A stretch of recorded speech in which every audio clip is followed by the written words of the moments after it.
ہوتی اور قارون بڑے ناز سے کہتا تھا انما اوتیتہ علی علم، یہ دولت تو میری نالج سے ملی ہے، یہ باپ دادا سے میں نے نہیں کمائی، یہ میں نے اپنی نالج سے کمائی ہے۔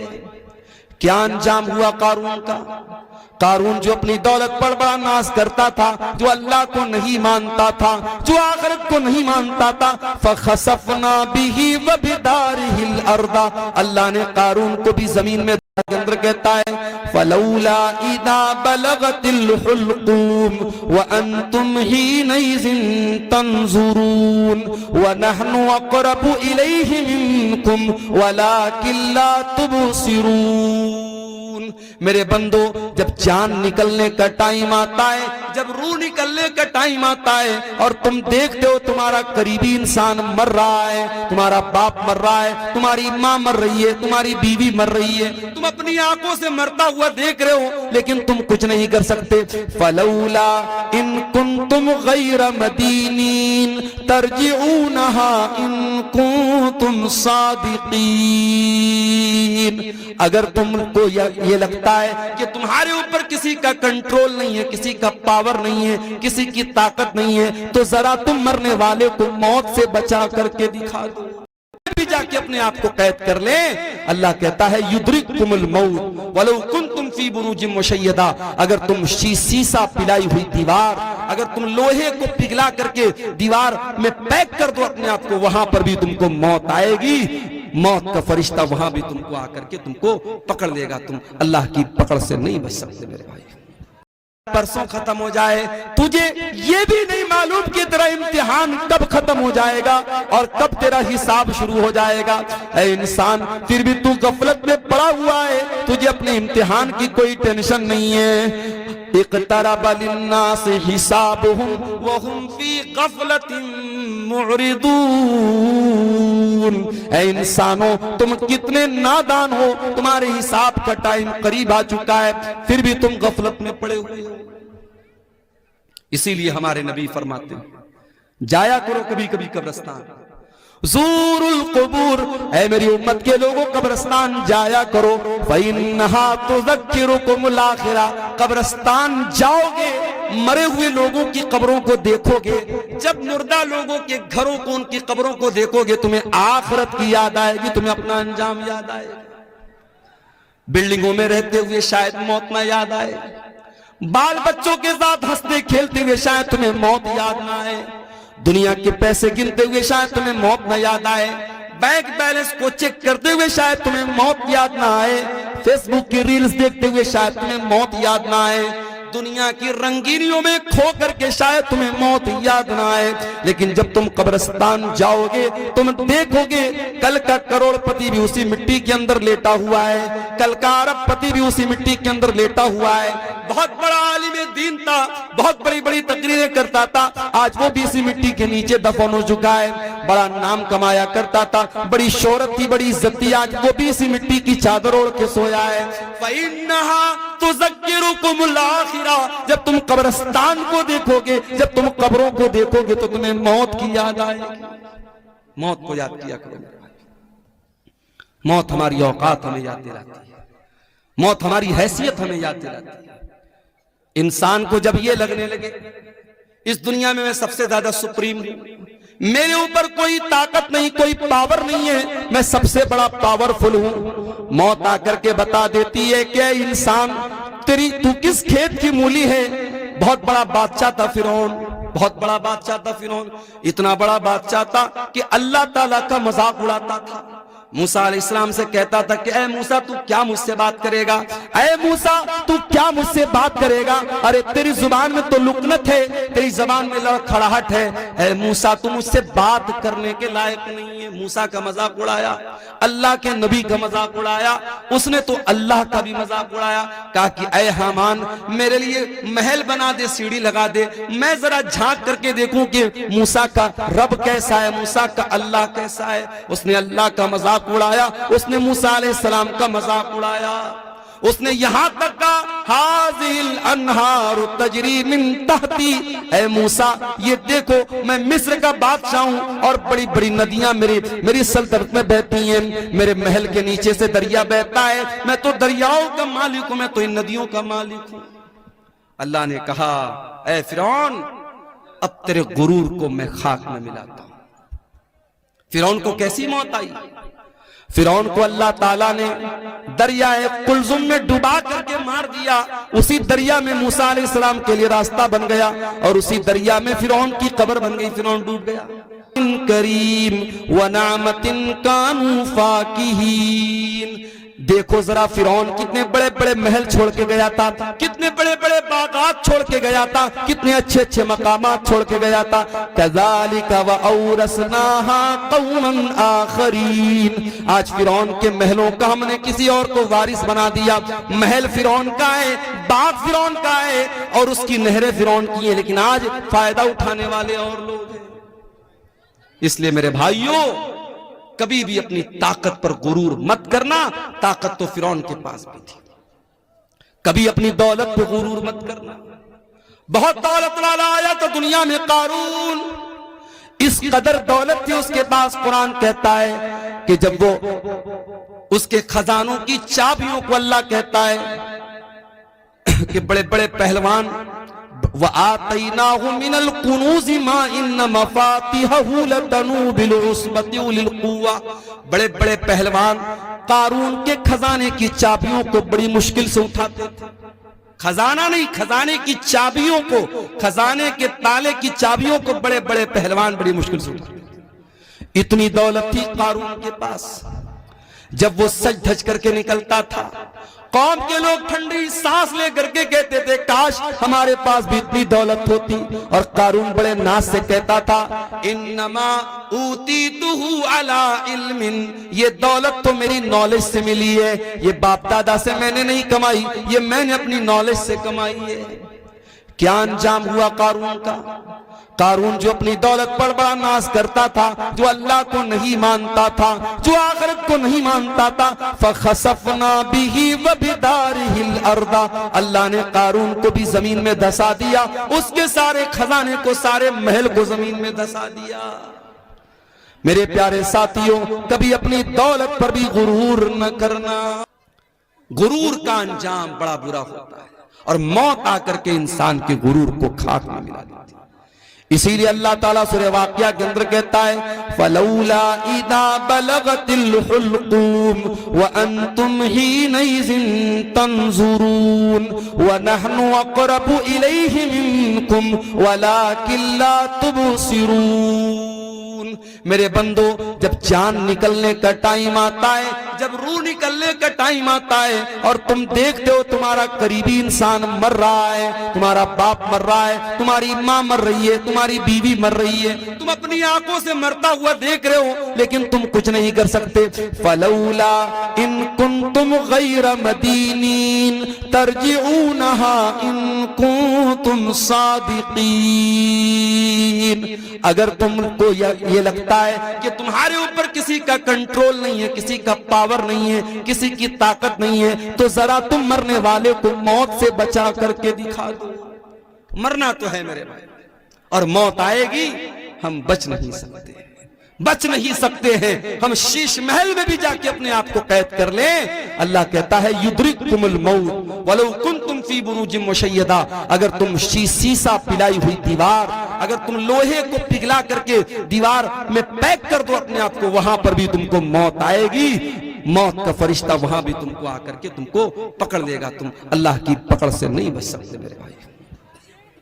انسان مر گیا، اب مرنے کے بعد انسان یہ تمنا کرتا ہے اے اللہ ایک موقع اور دے دے، میں دنیا میں دوبارہ آنا چاہتا ہوں۔ کس لیے آنا چاہتے ہو؟ کیا بٹیا کی شادی کرنا باقی تھا، شادی کرنے کے لیے آنا چاہتے ہو؟ کیا اپنا مکان جو تم بنوا رہے تھے ابھی ادھورا ہے، اپنے مکان کو پورا کرنے کے لیے دنیا میں آنا چاہتے ہو؟ کیا اپنے گاؤں میں کوئی زمین خریدنا چاہتے ہو؟ کیا کوئی مکان بنانا چاہتے ہو؟ کیا بیٹے کی شادی کرنا چاہتے ہو؟ کیوں آنا چاہتے ہو؟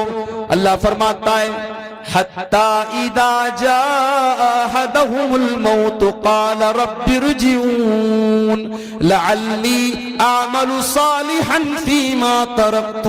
بندہ کہتا ہے اللہ ایک موقع اور دے دے، میں وعدہ کرتا ہوں میں دنیا میں آ کر کے نیک عمل کروں گا.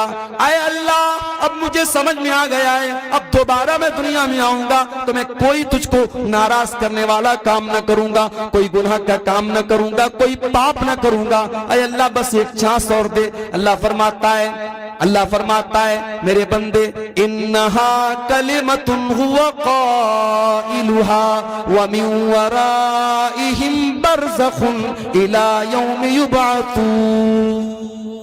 اللہ فرماتا ہے میرے بندے اب تجھے کوئی چانس ملنے والا نہیں ہے، جو چانس ملا تھا مل چکا، جو موقع ملنا تھا مل چکا. ایک ہی موقع ملے گا، ایک ہی چانس ملے گا.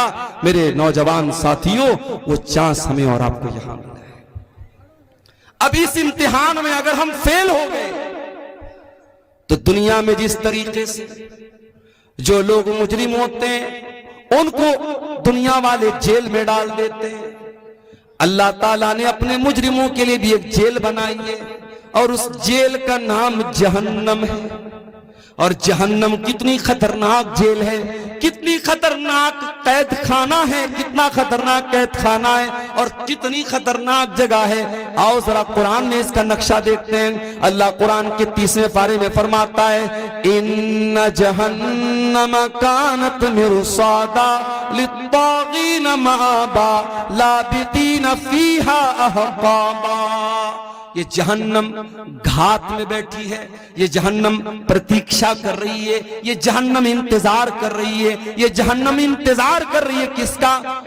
اللہ کے مجرموں کا، اللہ کے باغیوں کا، اللہ کے قانون کو توڑنے والوں کا. اللہ کے قانون کو توڑنے والوں کا ٹھکانہ ہے یہ جہنم. لابثین فیہا احقابا. اور کوئی یہ نہ سوچے میں تو شرک نہیں کر رہا ہوں، میں نماز نہیں پڑھ رہا ہوں تو کیا ہو گیا، میں شراب پی رہا ہوں تو کیا ہو گیا، میں حرام کھا رہا ہوں تو کیا ہو گیا، میں کوئی شرک تھوڑی کر رہا ہوں. ارے میں جہنم میں جاؤں گا تو کچھ دن جانے کے بعد میں جنت میں چلا جاؤں گا. اگر اس غلط فہمی میں ہو میرے پیارے ساتھیوں تو یاد رکھو جہنم کے عذاب کی جو سزا ہے وہ ایک پل بھی برداشت کرنے کے قابل نہ ہوگی. اور اللہ تو کہہ رہا ہے لابثین فیہا احقابا. جہنم میں کتنے عرصے تک انسان پڑا رہے گا، اللہ کا مجرم پڑا رہے گا نہیں معلوم، بہت لمبے ٹائم تک جہنم میں پڑا رہے گا. دنیا میں جب ٹیمپریچر ہائی ہوتا ہے انسان کو دو چیزوں کی ضرورت پڑتی ہے. راجستھان میں ایک جگہ ہے باڑمیر، پورے بھارت میں سب سے زیادہ گرمی وہیں پڑتی ہے. آپ جائیں گے وہاں نہیں رہ پائیں گے، آپ وہ گرمی برداشت نہیں کر پائیں گے. جس طریقے سے لے اور لداخ میں زیرو کے نیچے پارا ہو جاتا ہے سردی کے موسم میں اور پورے مکان اور گھروں میں برف جم جاتا ہے، اس تاپمان میں اور اس ٹیمپریچر میں ہم اور آپ بہت مشکل سے رہ سکتے ہیں، ویسے باڑمیر کی گرمی میں ہم نہیں رہ سکتے. ابھی ہمارے انڈیا میں 47 ڈگری کی گرمی سب سے زیادہ مانی جاتی ہے. ابھی سائنٹسٹ لوگوں کا کہنا ہے کہ اگر یہ گرمی 50 تک پہنچ گئی تو حالات برداشت کے باہر ہو جائیں گے. اور میں ایک بات اپنی تقریروں میں بھی کہتا ہوں کہ پانی کی قدر کیا کرو میرے بھائیو. یہ جو پانی ہم لوگ بہاتے ہیں فضول بہاتے ہیں، سرکاری پانی آ رہا ہے، نل کھول دیا بہ رہا ہے، ایک بالٹی پانی میں نہا سکتے ہیں، 4 بالٹی پانی میں نہا رہے ہیں. ایک کپڑے کو ایک بالٹی میں دھو سکتے ہیں، 10 بالٹی برباد کر رہے ہیں. پانی کو برباد نہ کرو میرے بھائیو. افریقہ کی راجدھانی ہے کیپ ٹاؤن. کیپ ٹاؤن کے اندر جتنا گراؤنڈ کے اندر پانی ہے سب پانی ختم ہو چکا ہے. ساؤتھ افریقہ کی راجدھانی ہے کیپ ٹاؤن، وہاں پانی ختم ہو چکا ہے گراؤنڈ پر. اور سائنٹسٹ کا کہنا ہے کہ اگر بھارت میں پانی کی بربادی نہیں رکی تو 2040 تک بھارت کے بڑے بڑے شہروں میں دلی، ممبئی، چنئی، بنگلور میں گراؤنڈ کے اندر زمین کے اندر کا پانی ختم ہو جائے گا. پانی بہت بڑی نعمت ہے، پانی کا استعمال بہت احتیاط کے ساتھ کیا. ہمارے نبی کی سنت بھی ہے، ہمارے نبی صلی اللہ علیہ وسلم بہت کم پانی میں وضو کر لیتے تھے اور بہت کم پانی میں غسل کر لیتے تھے. ہمارے یہاں تو ماشاءاللہ نل کا انتظام ہے، ٹوٹی کا انتظام ہے، کھول لیا تو لوگ بے دردی سے پانی بہا رہے ہیں. میرے پیارے ساتھیوں پانی کی قدر کرو، پانی بہت بڑی نعمت ہے. جب گرمی بڑھتی ہے تو پانی کی ضرورت پڑتی ہے، گرمی بڑھتی ہے تو ٹھنڈک کی ضرورت پڑتی ہے۔ اللہ فرماتا ہے لا یذوقون فیہا بردا ولا شرابا، جہنم کے اندر نہ تو جہنمیوں کو ٹھنڈک ملے گی نہ پانی ملے گا۔ پیاس لگے گی پانی چاہیے، پانی بھی نہیں ہے، گرمی لگے گی ٹھنڈک چاہیے، ٹھنڈک بھی نہیں ملے گی۔ الا حمیما وغساقا، ان کو ملے گا تو کھولتا ہوا گرم پانی ملے گا، ان کو ملے گا تو پیپو مواد ملے گا، ان کو ملے گی تو غلیظ قسم کی چیزیں ملیں گی جو نہ کھا سکتے ہیں نہ پی سکتے ہیں۔ اللہ اکبر، یہ جہنمیوں کا حال ہوگا میرے بھائی۔ لا يذوقون فيها بردا ولا شرابا الا حميما وغساقا جزاء وفاقا۔ اللہ فرماتا ہے اے میرے بندو، ہم جہنمیوں کے ساتھ کوئی ظلم نہیں کریں گے، کوئی اتیاچار ان کے ساتھ نہ ہوگا، یہ ان کے کرتوتوں کا پھل ہوگا، یہ ان کے کرتوتوں کی سزا ہوگی، ہم تو انصاف کریں گے۔ جانتے ہو دنیا میں سب سے خطرناک ترازو جو ہوتا ہے وہ جویلر کا ترازو ہوتا ہے، سونار کا ترازو ہوتا ہے۔ ہو سکتا ہے چندے میں کچھ عورتوں نے اپنے زیورات بھی دیے ہوں، عورتیں جو ناک میں نتھیا پہنتی ہیں، آپ سونار کیا جائیں گے، سونار اپنے ترازو پر ناک کی نتھیا کو رکھ کے بتا دے گا اس کا وزن۔ عورتیں کان میں بالی پہنتی، بڑی ہلکی ہوتی ہے، اس بالی کو سونار اپنے ترازو پہ رکھے گا، اس کا وزن سامنے آ جائے گا۔ یہ دنیا کے ترازو کا حال ہے۔ اللہ تعالیٰ قیامت کے دن بھی ایک ترازو رکھے گا، اور وہ ترازو کیسا ہوگا؟ آؤ قرآن میں پوچھتے اللہ تعالیٰ سے۔ اللہ فرماتا ہے وَنَضَعُ الْمَوَازِينَ الْقِسْطَ لِيَوْمِ الْقِيَامَةِ فَلَا تُظْلَمُ نَفْسٌ شَيْئًا وَإِنْ كَانَ مِثْقَالَ حَبَّةٍ مِّنْ خَرْدَلٍ أَتَيْنَا بِهَا وَكَفَى بِنَا حَاسِبِينَ۔ ہم قیامت کے دن انصاف کا ترازو رکھیں گے، اور قیامت کے دن کسی کے ساتھ کوئی ظلم و ستم نہ ہوگا۔ ایک رائی کے دانے کے برابر بھی اگر کوئی چیز ہوگی، اللہ فرماتا ہے میرے ترازو پر سامنے آ جائے گی۔ وَكَفَى بِنَا حَاسِبِينَ، اور میرے بندو جب ہم حساب لیں گے تو ایک ایک چیز کا حساب لیں گے، ہم تو کسی کو نہ چھوڑیں گے۔ فَمَن يَعْمَلْ مِثْقَالَ ذَرَّةٍ خَيْرًا يَرَهُ وَمَن يَعْمَلْ مِثْقَالَ ذَرَّةٍ شَرًّا يَرَهُ، ایک ذرہ برابر بھی نیکی کرو گے، ایک ذرہ برابر بھی گناہ کرو گے، اللہ کے ترازو پر سامنے آ جائے گا۔ اسی لیے جب اللہ تعالیٰ نے قرآن میں کہا کہ جس کا نام اعمال ہم داہنے ہاتھ میں دیں گے اس کا آسان حساب لیں گے، تو اما عائشہ نے پوچھا تھا اے اللہ کے نبی آسان حساب کیسے لیا جائے گا؟ تو اللہ کے نبی نے فرمایا آسان حساب کا مطلب یہ ہے انما ذالک العرض، کہ اللہ تعالیٰ کے سامنے بندے کا عمل پیش کیا جائے گا اور اللہ تعالیٰ بس دیکھ کر کے نظر انداز کر دے گا، یہ آسان حساب ہے۔ وَمَن نُوقِشَ حَلَقَ، اور جس کے نام اعمال کی جانچ پڑتال ہوگی، جس کے ایک ایک عمل کو چیک کیا جائے گا، جس کو چیک کیا جائے گا کہ اس نے کیا کیا کیا ہے، وہ تو ہلاک ہو جائے گا، برباد ہو جائے گا۔ میرے پیارے ساتھیوں غور کرو، میرے پیارے ساتھیوں، اتنی خطرناک جیل ہے اللہ تعالیٰ کی جہنم، اس جہنم سے اپنے آپ کو بچانے کے لیے ہم کیا انتظام کر رہے ہیں؟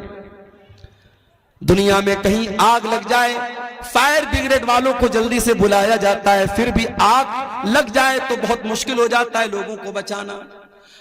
ابھی ہمارے گھر پہ شادی تھی چھوٹے بھائی کی، ہمارے شادی میں عورتوں کا جہاں کھانا چل رہا تھا، چاٹ کا وہاں پہ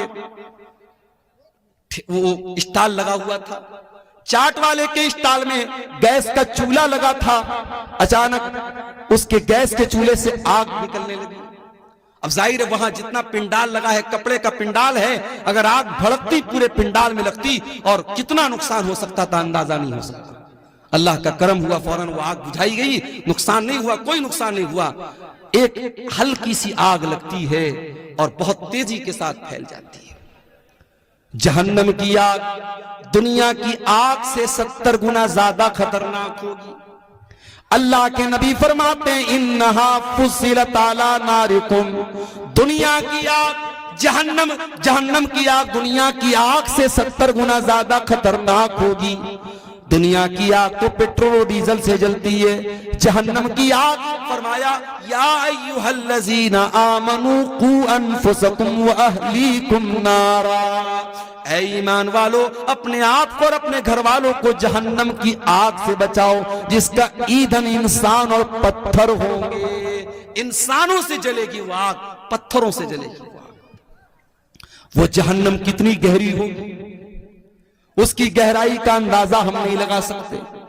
صحیح مسلم کی روایت، اللہ کے نبی فرماتے ہیں بہت تیز دھماکے کی آواز سنی، آپ نے صحابہ سے پوچھا اے میرے صحابہ کیا تم جانتے ہو کہ یہ آواز کیسی تھی؟ صحابہ نے کہا اللہ اور اس کے رسول زیادہ بہتر جانتے ہیں۔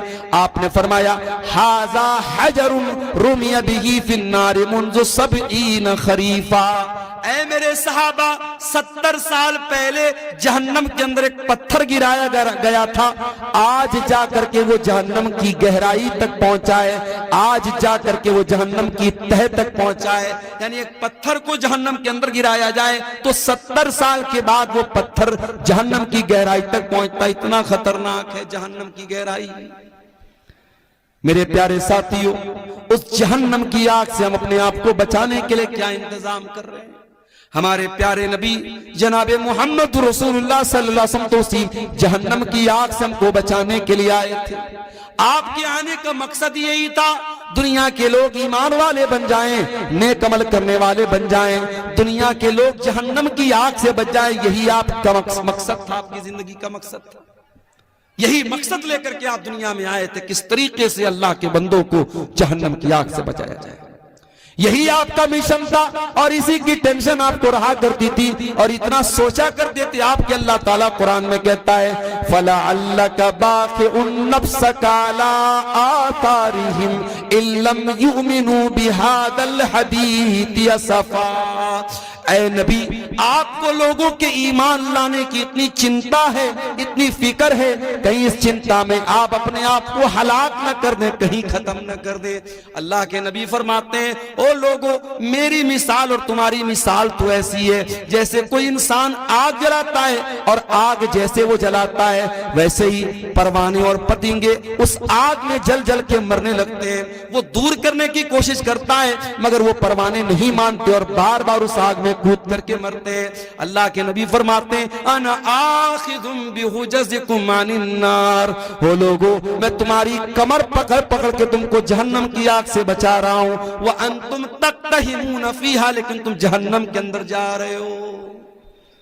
اچھا ایک بات بتاؤ، کیا کوئی باپ کبھی چاہے گا کہ اپنے بیٹے کو آگ میں ڈال دے؟ کبھی نہیں چاہے گا۔ آگ میں ڈالنا تو بڑی دور کی بات ہے، بچے کو ذرا سی آگ کی چنگاری بھی پہنچے، باپ اگر واقعی میں باپ ہے، اس کے سینے میں باپ کا دل ہے، اپنے بیٹے کو ہلکی سی چنگاری میں بھی مبتلا نہیں دیکھ سکتا۔ ہمارے پیارے نبی اس امت کے روحانی باپ تھے۔ ہمارے نبی کے دل میں ایک باپ اپنے بچوں کا جتنا خیر خواہ ہوتا ہے، جتنا بھلائی چاہنے والا ہوتا ہے، اس سے کہیں زیادہ بھلائی چاہنے والے ہمارے نبی تھے۔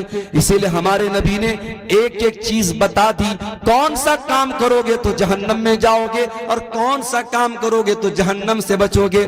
آپ نے فرمایا اتقوا النار ولو بشق تمرہ، اے لوگو جہنم کی آگ سے اپنے آپ کو بچا لو، ولو بشق تمرہ، اگر ایک کھجور کا ٹکڑا تم دے کر کے اللہ کی راہ میں صدقہ کر کے اگر بچا سکتے ہو، اگر اللہ کی راہ میں ایک کھجور کا ٹکڑا تم دان دے کر کے، چندہ دے کر کے، صدقہ دے کر کے اگر اپنے آپ کو جہنم کی آگ سے بچا سکتے ہو تو بچا لو۔ اللہ کے نبی نے بہت سارے ایسے اعمال بتائے۔ آپ نے فرمایا من صلی البردین دخل الجنہ، جو فجر کی نماز اور عصر کی نماز، جو دو ٹھنڈی نمازیں، جو ان دونوں نمازوں کو پابندی سے پڑھے گا وہ جنت میں جائے گا۔ بہت سارے اعمال آپ نے ایسے بتائے ہیں جو ہم کو جہنم سے بچانے والے اور جنت میں لے کر کے جانے والے۔ اب آئیے کچھ ایسے اعمال بھی آپ کے سامنے بیان کر دوں جو جہنم میں لے کر کے جانے والے، اس لیے کہ بیماری کا علاج یہ بھی ہوتا ہے کبھی کبھی کہ ہم بیماری کو جان جائیں۔ کہتے ہیں نا جانکاری ہی بچاؤ ہے۔ جب ہمیں یہ معلوم ہو جائے کہ یہ چیز ہم کو جہنم میں لے کر کے جانے والی ہے، ہم اس سے اپنے آپ کو بچائیں گے، انشاءاللہ ہم جہنم سے جانے سے انشاءاللہ بچ جائیں گے۔ آئیے ذرا قرآن اٹھاتے ہیں، میرے پیارے ساتھیوں وہ کون سی چیزیں جو جہنم میں لے کر کے جانے والی ہیں؟ سب سے پہلی چیز اور سب سے خطرناک چیز جو جہنم میں لے کر کے جانے والی ہے، قرآن کہتا ہے ان اللہ لا یغفر ان یشرک بہ ویغفر ما دون ذلک لمن یشاء۔ اللہ تعالیٰ شرک کو معاف نہیں کرے گا۔ اللہ کے ساتھ کسی اور کو شریک کیا جائے، کسی اور کی عبادت کی جائے، اس کو اللہ تعالیٰ برداشت نہیں کرے گا۔ اللہ کیا اس گناہ کی معافی نہیں۔ آج کتنے مسلمان ہیں، ان کے گلے میں دیکھو دھاگا پڑا ہوا ہے، ان کے ہاتھ میں دیکھو دھاگا پڑا ہوا ہے، اور وہ دھاگے کے اوپر یہ عقیدہ رکھتے ہیں کہ جب تک یہ دھاگا میں پہنے ہوئے ہوں تب تک میں بیمار نہ پڑوں گا، مجھے نظر نہ لگے گی، میرا بچہ بیمار نہ پڑے گا۔ میرے پیارے ساتھیوں، کتنے مسلمان ہیں جو بتوں کے آگے نہیں تو کم سے کم قبروں کے آگے جا کر کے سجدہ کر رہے ہیں، کتنے پیڑ کے آگے جا کر کے دھاگا باندھ رہے ہیں، کتنے مسلمان ہیں جو جانوروں تک کی بنائی ہوئی قبروں پر جا کر کے سر جھکا رہے ہیں۔ مولانا الطاف حسین حالی نے بڑا سچا نقشہ کھینچا تھا، کہا تھا کرے غیر گر بت کی پوجا تو کافر، کواکب میں مانے کرشمہ تو کافر، جھکے آگ پر بہرے سجدہ تو کافر، جو ٹھہرائے بیٹا خدا کا تو کافر، مگر مومنوں پر کشادہ ہے راہیں، پرستش کرے شوق سے جس کی چاہے، نبی کو جو چاہیں خدا کر دکھائیں، اماموں کا رتبہ نبی سے بڑھائیں، مزاروں پہ جا جا کے نظریں چڑھائیں، شہیدوں سے جا جا کے مانگے دعائیں، نہ توحید میں کچھ فرق اس سے آئے، نہ اسلام بگڑے نہ ایمان جائے۔ مسلمان یہ سمجھتا ہے اس نے کلمہ پڑھ لیا اب وہ شرک نہیں کر سکتا،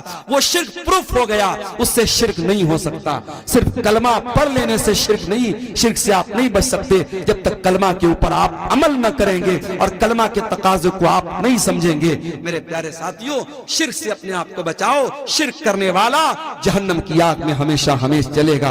انہو من یشرک باللہ فقد حرم اللہ علیہ الجنہ ومأواہ النار وما للظالمین من انصار۔ جو شرک کرے گا وہ ہمیشہ جہنم میں رہے گا، اس کا کوئی مددگار نہیں۔ اور آگے بڑھی، شرک تو نہیں کرتا ہے انسان، کفر کرتا ہے۔ کفر کا مطلب کیا ہوتا ہے؟ جتنی چیزوں پر ایمان لانا انیوار ہے، ضروری ہے، اس میں سے کسی چیز کا انکار کر دینا۔ اب یہ بھی نوٹ کر لو کہ 6 چیزوں پر ایمان لانا ضروری ہے: اللہ پر، اس کے فرشتوں پر، اس کی کتابوں پر، اس کے رسولوں پر، قیامت کے دن پر اور تقدیر پر۔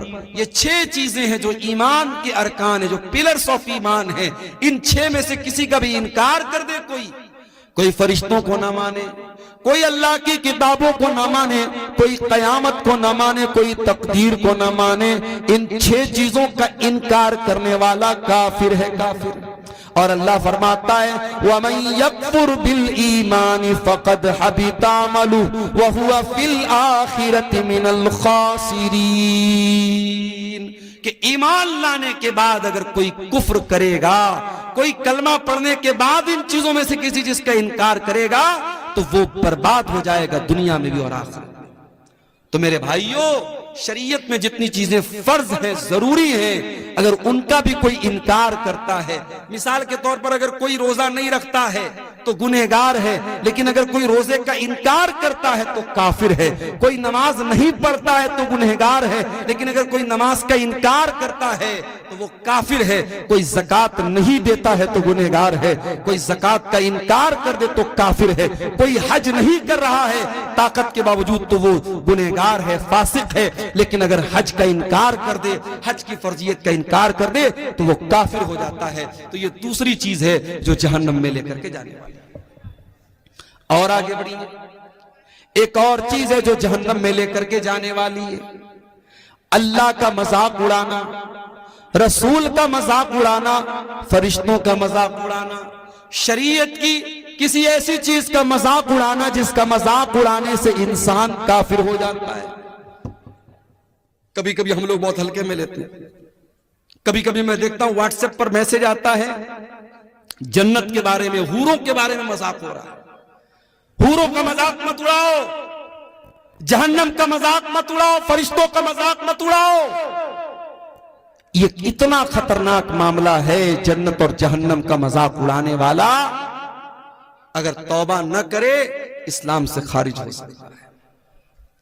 اللہ کے رسول کے دور میں کچھ منافقوں نے اللہ کے رسول کا مذاق اڑایا، نبی کو پتا چلا، آپ نے بلوایا کہ تم کیوں مذاق اڑا رہے تھے؟ کہنے لگے اے اللہ کے نبی، ہم لوگ تو ٹائم پاس کر رہے تھے، ہم لوگ تو ٹائم پاس کر رہے تھے، ہم تو ہمارے دل میں کوئی غلط نیت نہ تھی۔ اللہ نے قرآن کی آیت نازل کر دی سورہ توبہ کی، وَلَئِن سَأَلْتَهُمْ لَيَقُولُنَّ إِنَّمَا كُنَّا نَخُوضُ وَنَلْعَبُ۔ اے نبی اگر آپ ان سے پوچھیں گے کہ تم کیا کر رہے تھے، یہ بولیں گے ہم تو ہنسی مذاق کر رہے تھے، ہم تو ٹائم پاس کر رہے تھے۔ قُلْ بِاللَّهِ وَآيَاتِهِ وَرَسُولِهِ كُنْتُمْ تَسْتَهْزِئُونَ۔ اے نبی ان سے پوچھو کیا تم اللہ کا مذاق اڑا رہے ہو؟ کیا تم اللہ کی آیتوں کا مذاق اڑا رہے ہو؟ کیا تم اللہ کے رسول کا مذاق اڑا رہے ہو؟ لا تعتذروا قد کفرتم بعد ایمانکم۔ اب تم کوئی بہانہ پیش نہ کرنا، تم جب اللہ کا تم نے مذاق اڑایا، تم نے رسول کا مذاق اڑایا، تم نے اللہ کی آیتوں کا مذاق اڑایا تو تم کافر ہو گئے۔ آج کل 72 حوروں پر فلمیں آ رہی ہیں بالی ووڈ کی، خبردار، یہ فلمیں آپ کے عقیدے کو کمزور کرنے کے لیے بنی ہیں۔ اور اسلام کی اکبر الہ آبادی نے کہا تھا اسلام کی فطرت میں قدرت نے لچک دی ہے، اتنا ہی یہ ابھرے گا جتنا کہ دباؤ۔ اسلام کے خلاف جتنا بھی پروپیگنڈا کر لیا جائے، اسلامو فوبیا کا جتنا بھی ماحول بنا دیا جائے، ہمارا عقیدہ بھی ہے اور یہ بات مشاہدہ بھی یہ بات بتاتا ہے کہ اسلام کی تبلیغ رک نہیں رہی ہے۔ اسلام کے خلاف اتنے پروپیگنڈے ہونے کے باوجود الحمدللہ ابھی بھی اسلام پھیل رہا ہے، اور یہی وہ بات ہے جو اسلام کے دشمنوں کو چبھتی ہے۔ اور کبھی 72 حوروں کے نام سے فلمیں بنتی ہیں، کبھی ہم 4 اور ہمارے 12، ہم 2 اور ہمارے 12، اس طریقے کی فلمیں بنتی ہیں، اسلام کے احکام کا مذاق اڑایا جاتا ہے۔ اور افسوس کی بات یہ کہ بہت سارے مسلمان بھی اس طریقے کی فلموں کو دیکھتے ہیں اور پروموٹ کرتے ہیں۔ میرے پیارے ساتھیوں یاد رکھیے، اللہ کا، اس کے رسول کا، اس کی آیتوں کا مذاق اڑانا، اللہ کی شریعت کا مذاق اڑانا، یہ اتنا خطرناک گناہ ہے جو اسلام کو انسان سے خارج کر سکتا ہے۔ ہماری بہت ساری بہنیں نقاب نہیں پہنتی، نقاب نہیں پہنتی، یہ اتنے بڑے افسوس کی بات نہیں ہے کہ وہ نقاب نہیں پہنتی۔ افسوس کی بات یہ ہے کہ وہ نقاب کے اوپر کمنٹ کرتی ہیں اور کہتی ہیں ارے مولانا صاحب، یہ نقاب آپ لوگوں نے اپنے من سے اس کو نکالا ہے، اسلام میں اس کی کوئی حیثیت نہیں ہے۔ یہاں تک عورتیں کہتی ہیں جو پردہ سے دور بھاگتی ہیں، جو بے حیا عورتیں ہوتی ہیں، وہ کہتی ہیں ارے پردہ وردہ کیا ہوتا ہے، انسان کا دل پاک ہونا چاہیے، انسان کی نظر پاک ہونی چاہیے۔ میرے پیارے ساتھیوں، ایک لڑکی گھر سے نقاب پہن کر کے نہیں نکلتی ہے وہ بہت بڑا گناہ کرتی ہے، مگر ایک لڑکی نقاب نہیں پہنتی ہے اور ساتھ میں وہ نقاب کا مذاق اڑاتی ہے اور نقاب کو اسلام کے احکام میں سے، پردے کو اسلام کے احکام میں سے نکالنے کی کوشش کرتی ہے، ایسی عورتوں کو جا کر کے قرآن کی یہ آیت پڑھ کے سنا دو، یا ایھا النبی قل لازواجک وبناتک ونساء المؤمنین یدنین علیہن من جلابیبہن ذالک ادنی ان یعرفن فلا یؤذین۔ اے نبی اپنی بیویوں سے کہہ دیجئے، اپنی بیٹیوں سے کہہ دیجئے اور تمام مسلمان عورتوں سے کہہ دیجئے کہ جب وہ اپنے گھر سے نکلا کریں تو اپنے اوپر جلباب ڈال لیں، اپنے اوپر نقاب ڈال لیں، اپنے اوپر ایسی چادر ڈال لیں جس سے ان کا شریر ڈھک جائے، جس سے ان کا بدن ڈھک جائے۔ اللہ فرماتا ہے یہ پردہ ان کی پہچان بن جائے گا، یہ پردہ بتا دے گا کہ یہ نقاب پہننے والی عورتیں، یہ پردہ کرنے والی عورتیں، اور کوئی ان کو چھیڑنے کی ہمت نہ کر سکے گا۔ میرے پیارے ساتھیوں، جو لوگ یہ بولتے ہیں کہ دل صاف ہونا چاہیے،